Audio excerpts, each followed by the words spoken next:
midnight. I'm Rod Serling. You're listening to the Zero Hour. Suspense. I'm the Whistler. Yours truly, Johnny Dollar. Who is it? The Fat Man. Present The Man Called X. The Mysterious Traveler. Another journey into the realm of the strange and terrifying. I hope you will enjoy the trip, that it will thrill you a little and chill you a little. So settle back, get a good grip on your nerves. Where are we going? You'll find out when we get there.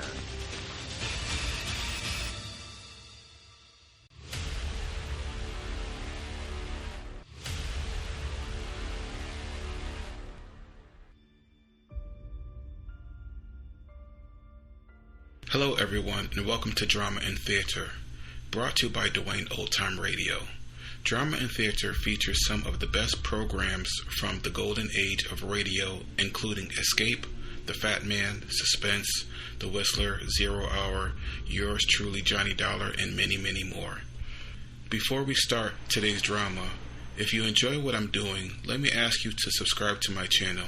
Subscribing is 100% free, and you will receive notifications on new posts.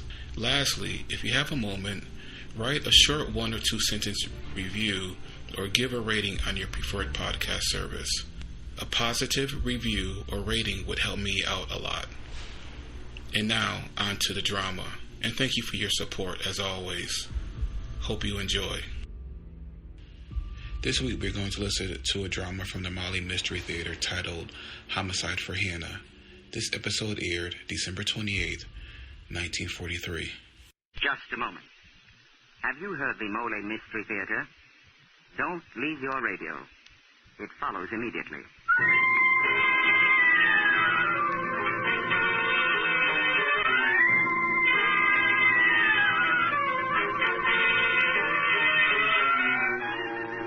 Mollé, M-O-L-L-E, the brushless shaving cream that guards your face with a special protective film, presents the Mollé Mystery Theatre.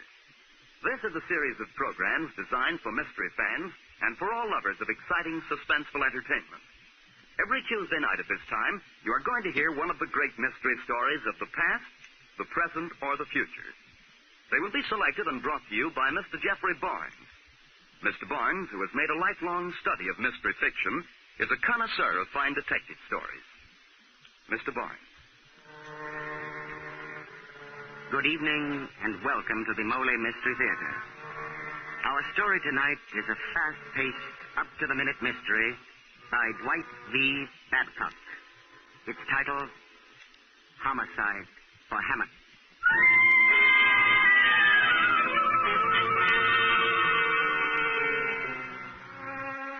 Our detective tonight is different. She is a beautiful blonde bombshell named Hannah Van Doren. But the story is Joe Kirby's, and Mr. Kirby is here to tell you that story himself. Mr. Kirby. Thank you, Mr. Barnes. The story really started on the day I lost my job. I'd been selling high-priced cars and had wrecked a custom-built job that sold for $15,000. Well, that afternoon, I met my friend Terry O'Connor at his office, and we started out for a short beer at our theater. Don't seem very worried about losing your job, Joe. Oh, why should I? You've been a sports columnist on that paper so long, Terry, you've forgotten how easy it is to get a new job. How are all the little O'Connors? Well, I don't want to know when you're coming over to dinner again. I'll tell her any time I'm invited. Hey, it's 5:45. I've got to make a phone call. A babe, I suppose. Nope, a new job at a defense plant. Look, I'd better duck into this drugstore. I'll meet you at Malone's bar in about 10 minutes. Okay, Joe, but hurry. Remember, I got a family to go home to. Okay, Terry, I'll be there. Save me a beer.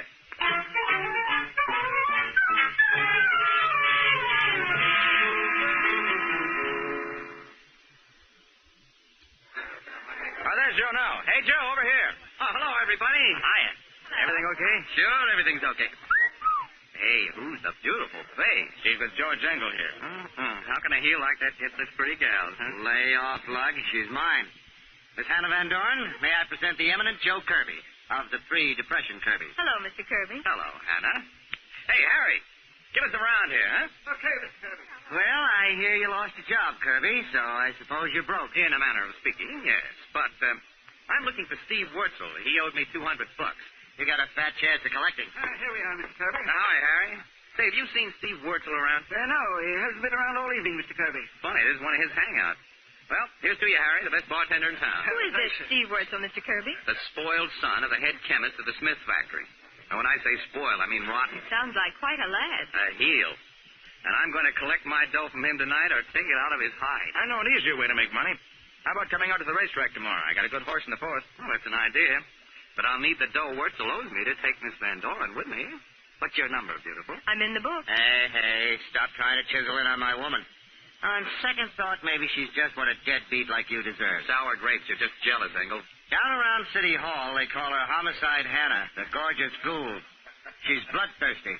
She goes around hoping for a homicide to happen to somebody. This beautiful girl? Say it isn't so. But it is. I write up crime stories for True Crime A magazine. scandalous profession for such a fair flower of womanhood. What's the world coming to? A girl has to live. I understand, my dear. And I'm just the little fella to show you how to live well.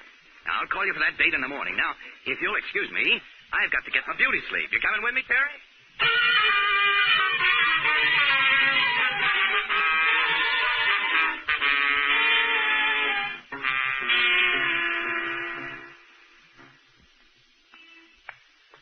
There's my bungalow, Terry. Hey, I got some beer that ought to be cold as ice. Why not stop in for a minute, huh? Okay, and that one's the road. Hey, looks like you got company. It's a car out front. Yeah, looks like Veronica Smith. Hi there. That's you, Veronica? Hello, Jojo. Millie and I just came over to see you. We wanted you to come over to the house. My dear little brother is giving a party. No. Too many stuffed shirts. Terry, this is Veronica Smith, Milt Robinson. How do you do? I don't know you. Where have you been, Jojo? Out looking for Steve Wurzel. Say, he isn't at your place, is he? Just because his father is Dad's chief chemist doesn't mean he comes to our parties. Does he owe you money? Yeah. And when I catch him, I'll take it out of his hide. Oh, well, I'll be glad to help you. He's a termite. Hey, we were going to have a nightcap. Want to come back and join us? No, not now, Jojo. We have to get back to the party. Goodbye, Mr. O'Connor. Come on, though. Yes, Veronica. I'll be seeing you, Jojo. Yeah, so long. Good night. Bye. Glad to meet you. Now, what was the matter with her? What do you mean? Well, she seems jumpy. Well, let's go in and get our nightcap, huh? Okay, my friend. Uh-huh. What's wrong, Joe? With the keys in the lock. Hey, I'm sure I didn't leave it there. Well, who else would, Dope? Come on, open up. Okay. There we are. Yeah, I wonder how Veronica... Hey, there's a man on the floor. It's Steve Wurzel. How did he get here? Hey, Joe. Joe, he's dead. Well, what do you know? The lousy double-crosser getting himself killed before I could collect from him. On my carpet, too. Now, wait a minute, Joe. This is serious. You told a lot of people tonight you were looking for Steve. And the policemen think you found him. That knife is back yours? Yeah. It's my paper knife. But I was with you. Not all the time, Joe. You were telephoning. That's right. Malone's bar is only 2 blocks from here. I certainly don't have an alibi. Well, I know you didn't do it, Joe, but the cops won't. Hey, look, you better come and spend the night at my house. I'll swear you with me all evening. Then we can come back and discover the body in the morning. Yeah, guess it's the only thing to do. Okay, Terry, let's go. Let's stop in at the Hofbräu on the corner and get that drink. I need it now.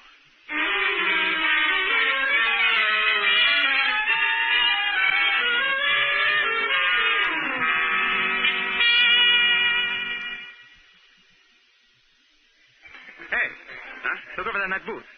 George Engel and Hannah. So it is. Well, let's join them. Hello there. Hi. I thought we got rid of you once. Welcome to our party. We just stopped in here for a sandwich. Why don't you sit somewhere else? Or are you 2 bums following us? Not you, Engel. The beautiful damsel with you. Well, go out and find your own beautiful damsel. You are beautiful, Hannah. Say, can you cook? Oh, never mind. Marry me anyway. Mr. Kirby, I hardly know you. Besides, you lost your job. Incidental. Purely incidental. However, I don't require an immediate answer. Take a minute or 2 to think it over. I will. Did you find Wurzel? Yes and no. What do you mean, yes and no? He means no. How did Terry know which you meant, Joe? He guessed. Say confidentially, honey. I'm in a jam. Ouch! What's the matter? Terry kicked me. Oh, must have been an accident. Hello, Mr. Engel, Miss Van Doren. Hi, Terry. Hello. Hi, Madden. What's up? Hi, Sergeant. Look, if I give you boys the tip-off, will you give me some credit in your story? Sure, Sarge. What is it? I'm looking for a guy named Kirby. Joseph Kirby. Do you know him? What do you want him for, Madden? It's murder. A murder? Where? And we got a call to investigate his apartment. We went right over to his joint, and there was this stiff laid out on the rug with a shiv stuck in his heart. Died about 6 o'clock. Some guy named Wurzel. Oh, what do you know about that? In Kirby's apartment? Who phoned in? We don't know. He didn't give no name. It was, anonymous. But the guy said we'd probably find this Kirby in some bar, so we're looking. You know him? Hey, you sure it was a man who called? Yeah, it might have been a woman. Hey, what is this? You're all acting funny. Let's get it over with, Terry. The suspense is killing me. Officer, my name is Joe Kirby. Here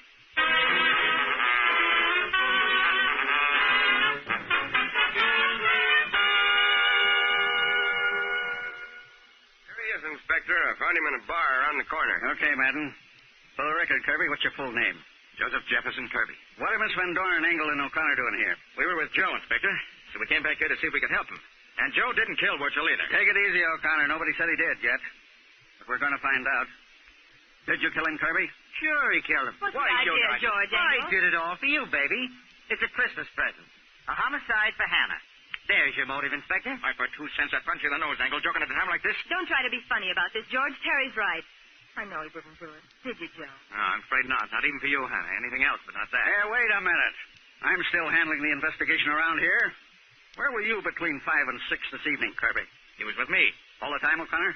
No, I wasn't with Terry all the time. He was looking for Steve Wurzel. Very interesting. Why did you want to see him, Kirby? Well, Wurzel owed him money, and Kirby said he was going to collect. Or take it out of Wurzel's hide. Can't you keep your mouth shut, Engel? What are you trying to do? I was only kidding. If Kirby did kill Wurzel, we'd all owe him a vote of thanks. You're in a tough spot, Kirby. You better talk if you want to get out of it. Well, Inspector, I don't know why Wurzel came here or who killed him. I wasn't in the apartment. Can you give me an alibi for this evening? Well, I met Terry about 5:45. At 6, I left him to make a phone call. Yeah? Who'd you call? I tried to get the Morse Plane Factory, Mr. Harris, but he wasn't there. And then? I joined Terry at Malone's bar. We've been together ever since. That's right. Well, I guess that's about all for now. But you're not in the clear by any means, Kirby.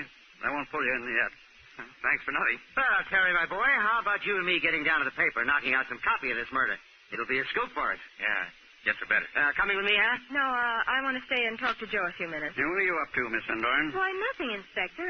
I just want to have a private interview with Mr. Kirby, so when you solve the case, I'll have all the background I need for a surefire magazine. See? I see. I want to get it now before Mr. Kirby has to start combing reporters out of his hair. Well, I wouldn't worry about that. I'll leave Madden outside the door, just so Kirby won't be bothered, of course. Of course. That's nice of you, Inspector. Now get out, all of you. I can't get my interview with you cluttering up the place. Okay, so long, Hannah. So long, Joe. See you later. Well, it's dark. It's chilly in here, isn't it? I'll light a fire. You know, I used to be a Boy Scout. I can do it with 3 matches or less. You're a crazy sort of guy, Joe. Maybe. Hey, what's this guy Engel in your life? George is an old friend. Why? I just wondered. Don't your folks worry when you stay out all night digging up murders? I haven't any folks. My mother died when I was a child, and my father was killed 5 years ago. He was a captain and detective. An orphan, huh? Well, I'm an orphan, too. Fate must have thrown us together so I can take care of you. You better take care of yourself. Say, how about helping me find who killed Wurzel? No, why bother? I'd much rather kiss you like this. Hey! Oh, that's jujitsu. You want to play some more? No, thanks. How was I to know you'd turn out to be a female strangler Lewis, huh? Just trying to get better acquainted. Here I get slammed against my own wall. I hope I didn't really hurt your back. No, I'll live, I guess. And I'll help you find the murderer. It's safer than making love to you. But don't forget, we're going to the opening of the races tomorrow. It's still on, isn't it? Of course. I've got a car, so I'll pick you up about 11:30. Good night, Joe. Good night. You beautiful wrestler.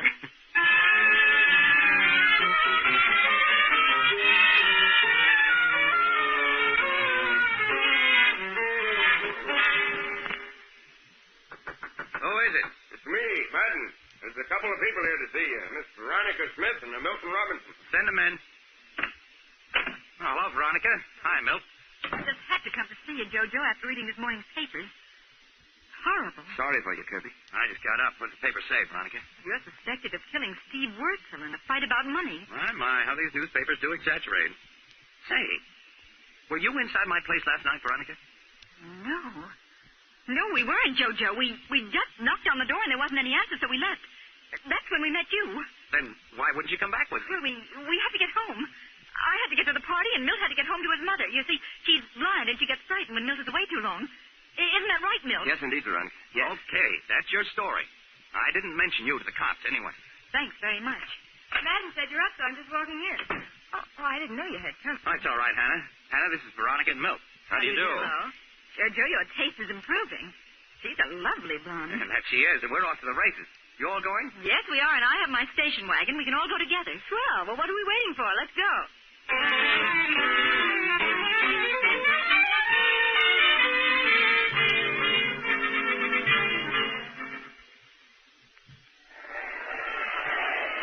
Nice crowd here today, Joe. Yeah. Oh, look, there's Terry O'Connor. Hi, Terry. Hello, Terry. Hello, children. Stick around. I'll have some tips for you. Hey, Joe. Meet me under the stairs, back by the paddock in a few minutes. I've got a hot tip in the murder. Yeah? What? Seems old Jake Wurzel had another name once, back in Chicago. And, oh, nuts. Here comes Engel. Well, I'll see you later. Well. Beauty and the Beast. Greetings respected. Go away, Engel. You give me indigestion. First you steal my girl, then you want to drive me away. Did you hear the newest guess about your murder? What is it? Some bright cop got the idea that Steve was killed by spies. His old man, Jake Wurzel, just invented a chemical for neutralizing chlorine gas. This guy thinks they tried to get the secret out of Steve and killed him when they failed. I think it's nuts. Yeah, so do I. But I'm glad somebody doesn't think I'm the murderer. Well, come on. Let's get away from here, Hannah. The air's bad. You know, I'm covering the murder now. You wouldn't care to give me a statement, would you, Mr. Covey? Yeah, stay away from me. Unquote. Hey, Hannah, would you do me a favor? Wait here a minute. I have to go to the paddock and see a man about a horse. I want to go along. You're going to meet Terry, and it has something to do with the murder. I heard him. That stage was for Terry Miles. Okay, come on. Where's your secret meeting place, Mr. Conspirator? It's around the corner here. To those back stairs. Right over here. Over there. But no Terry. Hey, look. He's on the floor. He's hurt. Hey, Terry! Terry, what's the matter? Terry. He isn't going to answer, Joe. Can't you see the knife in his throat? He's dead. Yeah, I see. But what about you, Joe? If the cops find you here with another murder, they'll... Oh, what do you mean, if? Here comes one right now. Let me do the talking, Joe. No, not me. I'm getting out of here. There's something I've got to find out. I'll see you later. Hey, you! Stop! In the name of the law! On! Red fire! Good luck. Good luck, Joe.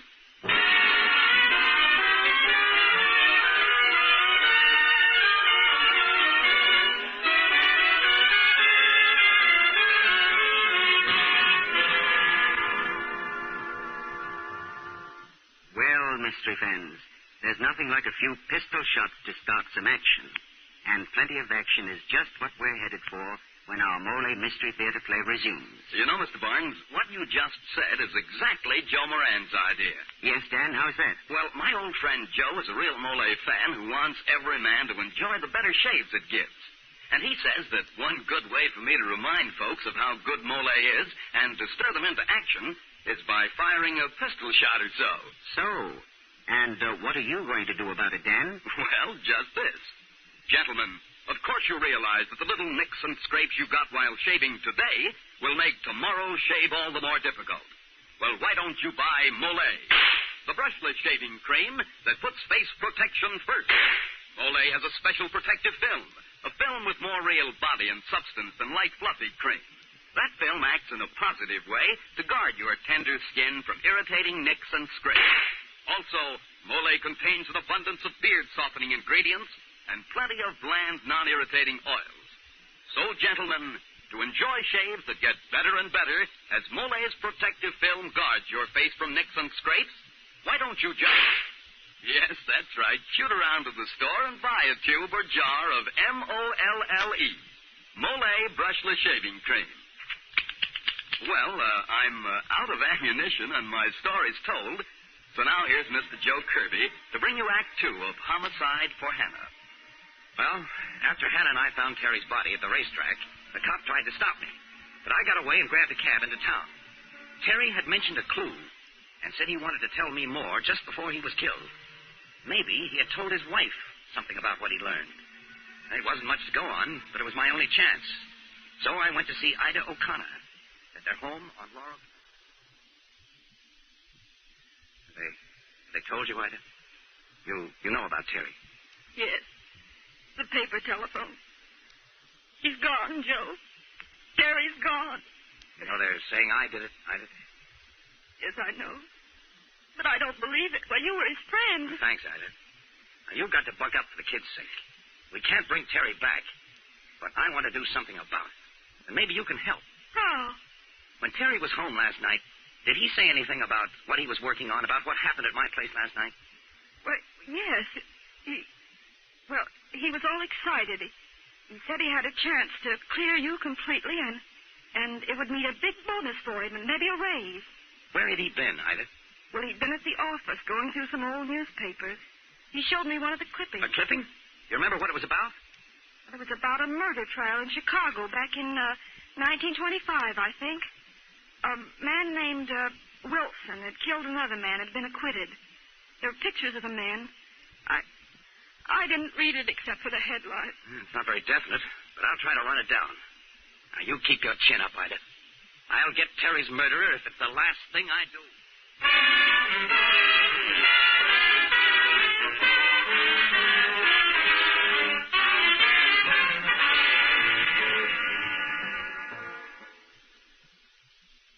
Come in.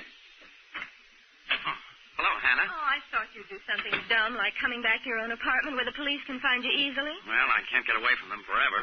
I might as well be comfortable while I wait. Did you come straight here from the track? No, I was downtown reading some old newspapers. Oh, you would. I don't suppose you thought of reading the last edition of today's paper while you were there. No. Why? Nothing, except that while you were running around making sure you have no alibi, Steve's father, old Jacob Wurzel, was killed. Murdered? Yes. Say, this is getting to be an epidemic. Well, eat, drink, and be merry. How about a highball, Hannah? No, thanks.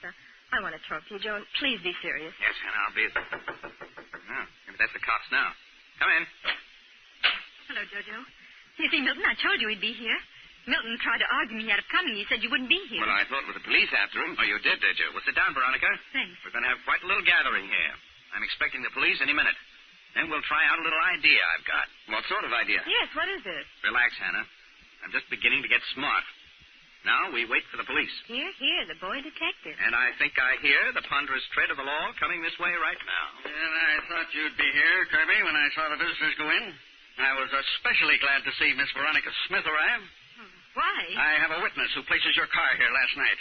So I have a warrant charging you and Kirby with murder. Oh, no. Oh, wait a minute. Not so fast. You can't do that. No, I can't, eh? Well, who's going to stop me? But wait a minute. I know who committed all three murders. This better be good, Kirby. What's your story? Well, originally, the murderer had only intended to kill Steve Wurzel and his father. Terry O'Connor was killed because he had a lead to the murderer. Terry? Where would he get a lead? I found out Terry had been looking up an old murder in Chicago in 1925. That murderer was a man named Wilson, and he was acquitted. Interesting. But what does it have to do with this? There were pictures in the paper. Wilson was Jake Wurzel, Steve's father. And Jake Wurzel killed somebody? Well, Wurzel or Wilson was a cosmetics manufacturer then. He put an eyelash dye on the market that contained poison, and several people were blinded. He had a good lawyer, so he wasn't prosecuted. Well, where does the killing come in? And how does it tie in with this case? I'm coming to that. The husband of one of the blinded women, a fellow named Cady, tried to kill Jake Wurzel. But Wurzel killed him first. So Wurzel changed his name and came out to Hollywood? Right. Well, that blind woman and the man who was killed had a son. Aha, I'm beginning to get the idea. Right. I'm betting that son grew up with one idea. To make the Wurzels pay for his mother's suffering and his father's death. And who do you think this son is, Kirby? You moved here from Chicago, didn't you, Milt Robinson? Yes. And your father is dead, and your mother is blind. The name of this family was Cady, but it could have been changed later, just as Wurzel's was. That's absurd. And Milt was here last night with Veronica. She may have lied to protect him, but that's the only way she's implicated. I did lie. I lost my handkerchief, and Milt went back up after it. He told me that he tried Joe's door and it opened, and he saw someone in there dead on the floor. But I don't think he did it. Of course I didn't. Maybe you've made a case after all, Kirby. Well, Robinson? You're making a terrible mistake. I haven't killed anyone. My name wasn't Cady. You can find my birth certificate on file in Chicago. My father died a natural death. My mother was blinded in an auto accident.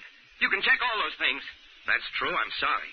But it seemed right. I ought to let you stew in your own juice, Joe, for holding out on me, but I know who the Cady boy is. Hannah, you do? Who is it, Miss Van Doren? I'm almost sure it's George Engel. What, the newspaper reporter? Yes, I know he's from Chicago. His father's dead, and so's his mother, but she was blind. He told me about it and seemed very bitter. And he did overhear Terry telling me that he had a clue.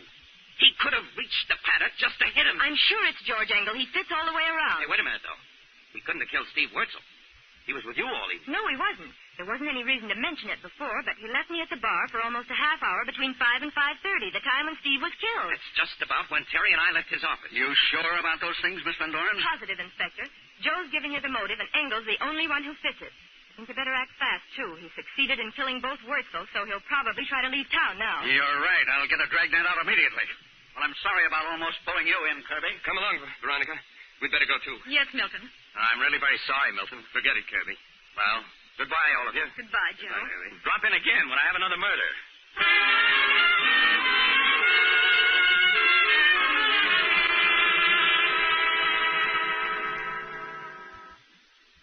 Well, Hannah, that's what I call beautiful teamwork. And we collect the $5,000 reward that the newspaper put up for information leading to the arrest of Terry's murderer. Say, I'd forgotten about the reward. $2,500 each. I don't want mine, though. I want it turned over to Ida O'Connor, Terry's widow. Okay. I guess I can be as generous as you. I'll turn my share over to her, too. Well, happy days, partner. We'll die broke but happy. You're a sweetheart. Now, wait till I mix a couple of drinks. We'll have a toast to that.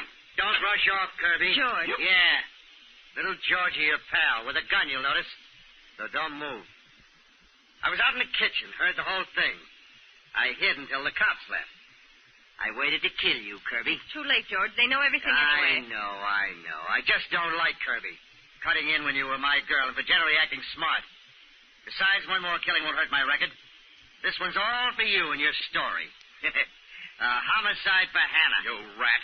You didn't have to kill Terry any more than you have to kill me. But you like to kill, don't you? You're kill crazy. Well, I'm going to take that gun away from you. Stand back, Kirby. No. I got him, Joe. Suffering cats. That's jujitsu again. He's knocked out. Cold as a cucumber. Well, my father always told me it'd come in handy. Better call the police back. Yeah, I will. Phew. Huh. Who'd think a beautiful babe like you could toss a big man clear across the room? You saved my life. I'm going to kiss you right... Oh, maybe I better not. Oh, brother. Am I going to have fun? Married to a female wrestler.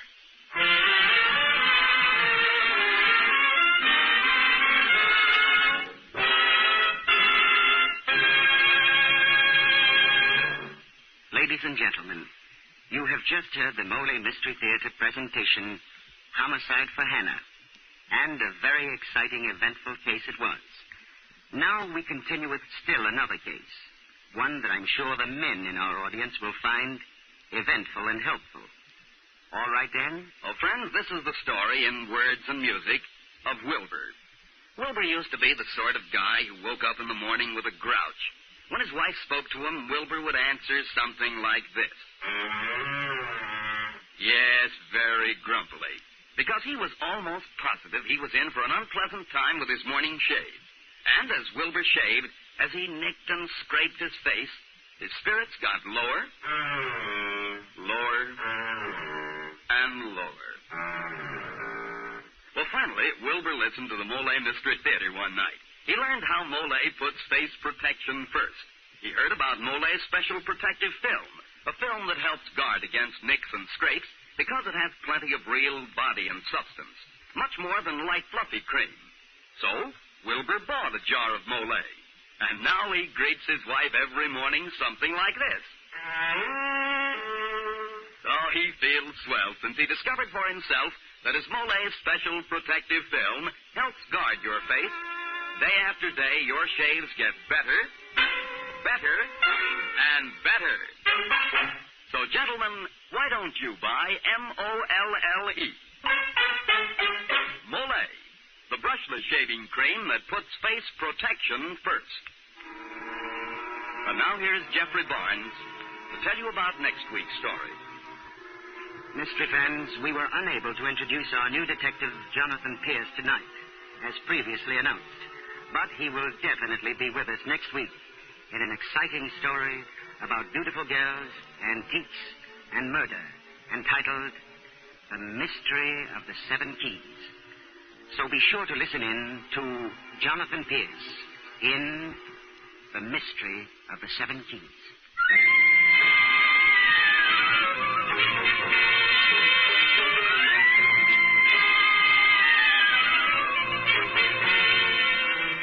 Tonight's story was adapted for radio by Ken Crossan and H.L. Gold. The original music on this program is composed by Jack Miller. Until next Tuesday, this is Dan Seymour saying good night and good shaving for Mollé Brushless Shaving Cream.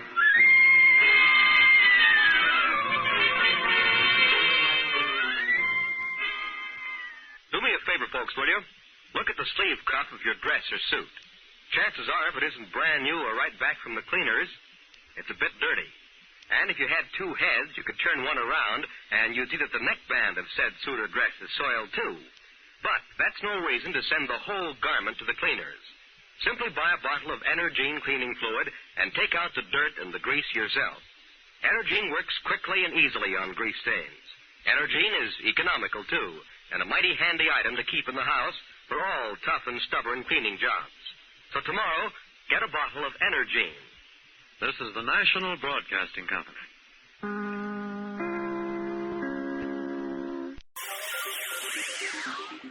Thank you for listening to and showing your support for my podcast.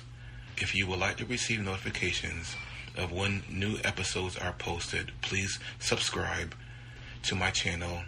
Subscriptions are 100% free, and they really help me get an idea of how I'm doing. You can also go to my website where you can listen to all of my podcasts for free, and you can also download episodes for free.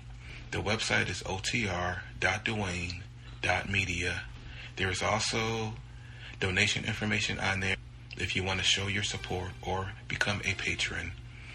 You can email me at info@otr.duane.media.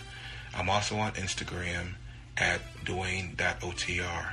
Well, hope you enjoyed, and until next time, stay safe, wish you well, and as always, peace.